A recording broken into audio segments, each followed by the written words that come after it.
Вам сказали, что ваш тазобедренный сустав разрушен и спасет только срочная операция за большие деньги? Официальная медицина скрывает страшную правду. Искусственный сустав не избавит вас от боли, потому что болят на самом деле мышцы.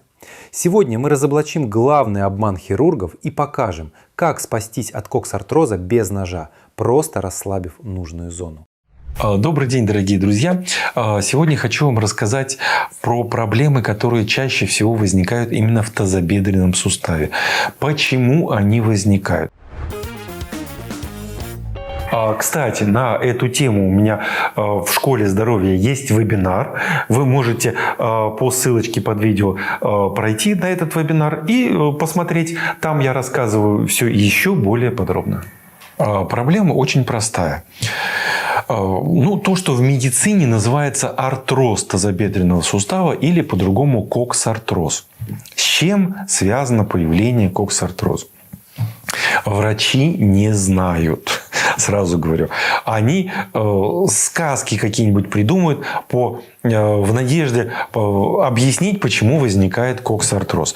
Но в любом случае, как и всегда, они списывают причину развития коксартроза на сам сустав. А причина на самом деле вовсе не в суставе, а в мышечном напряжении. Вот расскажу, как образуется коксартроз. Тазобедренный сустав состоит из суставной поверхности, называется вертлужная впадина. Эта суставная поверхность находится на кости таза. И бедренной кости. Головка бедренной кости, и шейка бедренной кости и сама бедренная кость. Вот так вот, тазобедренный сустав – это вот эта бедренная кость, головка бедренной кости, которая соприкасается с суставной поверхностью вот этой вертлужной впадиной. Именно движение бедренной кости, головки бедренной кости в вертлужной впадине и создает движение в тазобедренном суставе. То есть вот как это все стоит. А хитрость какая? Хитрость такая, что бедренная кость – это самая длинная кость нашего тела. Длиннее ее у нас ничего нет. Соответственно, если все кости питаются одной артерией, которая входит в кость и, соответственно, снабжает кровью всю кость, то бедренная кость питается двумя артериями. Хирурги видят проблему в костях, потому что их так научили. Но они упорно игнорируют корень зла – мышечный спазм. Коксартроз преподносят как неизлечимую возрастную болезнь, но это лишь следствие банального перенапряжения. Ваш сустав – это просто механизм. Он не ломается сам по себе. Его методично разрушают сжатые тиски ваших же мышц. Но зачем врачам искать настоящую причину в мышцах, если замену сустава можно так выгодно продать? Одна из этих артерий, как и всегда, входит в кость и кровоснабжает всю кость, кроме шейки бедра и головки бедра. Эти два сегмента бедренной кости кровоснабжаются из артерий, которые выходят из вертлужной впадины. Вот здесь между головкой бедренной кости и вертлужной впадиной есть связка. И вот в этой связке находится артерия, которая и кровоснабжает как раз головку и шейку бедренной кости. Так вот, когда идет напряжение ягодичной мышцы, а именно ягодичная мышца и осуществляет движение в тазобедренном суставе, да? А когда она перенапряжена, она вдавливает головку бедренной кости в вертлужную впадину. Вот эта связка и, главная, артерия, которая проходит в этой связке, передавливается. И нарушается кровоснабжение головки и шейки бедренной кости. Именно поэтому и возникает артроз тазобедренного сустава. Потому что нарушено питание по этой артерии. Артерия передавлена. Вот каким образом развивается артроз тазобедренного сустава. Из-за напряжения ягодичной мышцы. Все просто, казалось бы. А нет, здесь все еще сложнее. Почему? А потому что у ягодичных мышц существует мышца-антагонист. Представьте садовый шланг, на который наступили тяжелым ботинком. Именно это делает ягодичная мышца с вашей питающей артерией. Сустав просто начинает задыхаться и медленно умирать от голода без должного кровоснабжения. Артроз – это не мифическая старость костей, это локальный некроз из-за перекрытого кислорода. И вместо того, чтобы снять этот мышечный блок с артерии, хирурги предлагают просто отпилить вам кость. Подвздошно-поясничная мышца, которая проходит спереди, по бокам, спереди и сбоку от позвоночника, и прикрепляется к бедренной косточке, в начале, чуть ниже головки. Она поворачивает бедренную кость внутрь. Если вы ляжете на спину и расслабитесь, вы посмотрите, в норме стопы у вас должны быть под 45 градусов. А когда эта подвздошно-поясничная мышца напрягается, то стопы встают так, а то и так.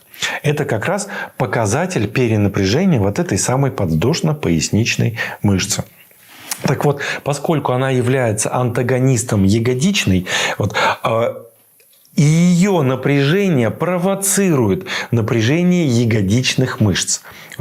И раз она напряжена, в ответ на напряжение подвздошно-поясничной напрягаются ягодичные мышцы, а напряжение ягодичных мышц вызывает в дальнейшем коксартроз.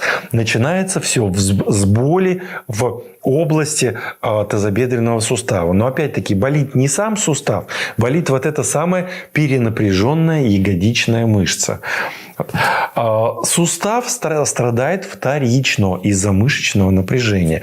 Поэтому менять сустав, делать замену своего сустава на искусственный смысла нет вообще. Почему? Потому что человека беспокоит боль и ограничение объема движений. И боль, и ограничение объема движений в тазобедренном суставе вызывается напряжением ягодичной мышцы. Вторичные изменения в суставе, когда мы видим артрозный сустав, тоже вызываются напряжением ягодичной мышцы. Хотите разобраться, как работает ваше тело и что делать при самых разных заболеваниях? Курс «Энциклопедия здоровья» – это 200 видеоуроков от доктора Евгения Божьего. Все по алфавиту, удобно и понятно. Знания, которые помогают исцеляться. Ссылка в описании под видео. В вашем теле происходит скрытое перетягивание каната.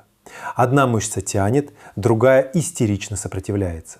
Посмотрите на свои стопы в расслабленном состоянии. Они выдадут вашу скрытую проблему с потрохами. Боль, которую вы чувствуете, это крик перенапряженной мышцы, а вовсе не хруст стирающихся костей. Заменять сустав при таких симптомах – это как менять колесо в машине, когда у вас намертво заклинило руль. Когда меняют сустав, мышцу не трогают. Она не меняется. Заменяют только сам сустав. Ставят искусственный процесс. Но мышца как была перенапряженной, так и остается перенапряженной. И практика показывает, у меня много-много пациентов уже было, которые поменяли свои тазобедренные суставы. Но боль у них как была, так и беспокоит. Ограничение движения в тазобедренном суставе как было, так и продолжает беспокоить. Врачи не понимают. Почему? Потому что искусственный сустав не может болеть. Правильно. Так и свой тоже не болит. Ни свой, ни искусственный не болят. Болят мышцы перенапряженные. Поэтому менять сустав – это полнейшая глупость. Я уже не говорю про то, что это стоит сейчас больше, чем 500 000 рублей. Замена одного сустава. Да? Поэтому надо заниматься не тем, чтобы менять суставы, а нужно заниматься тем, чтобы расслабить две мышечные группы. Ягодичную мышцу и подвздошно-поясничную мышцу, напряжение которой и провоцирует напряжение ягодичных мышц. Дорогие друзья, что нужно делать, если у вас появилась боль, ограничение объема движений или уже дело дошло до артроза тазобедренного сустава. Благодарю вас и не вздумайте делать операцию. Всех зрителей канала, которым не безразлично собственное здоровье, я хочу пригласить на бесплатный вебинар, ссылочка на который находится в описании под этим видео. Искусственный титан не умеет болеть, но мышцы вокруг него продолжат свои жестокие пытки. Сотни тысяч людей ложатся под нож, отдают огромные деньги и просыпаются с той же самой невыносимой болью.